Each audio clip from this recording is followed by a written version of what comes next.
Selama mana belum mati, selama mana roh kita tidak melepasi halqum kita, maka di atas muka bumi ini setiap ucapan Bismillahirrahmanirrahim akan mendapat pahala.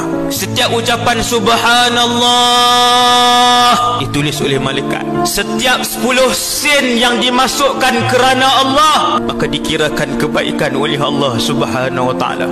Maka ramai yang menyesal di malam pertama berada di alam barzakh. Ramai yang memohon kepada Allah mengulang-ulang, Rabbirji'un, boleh tak ya Allah kembalikan kami sebentar sahaja di atas muka bumimu. Untuk apa wahai yang meminta pada hari pertama di barzakh? Dia kata, ya Allah, bagi aku hidup saat saja aku nak buat amalan saleh yang tidak sempat aku lakukan. Lalu dia jawab oleh Allah, Tuhan kata tidak sama sekali. Siapa yang akan dikembalikan? Mana ada manusia yang dah duduk di alam barzakh kemudian nak dikembalikan?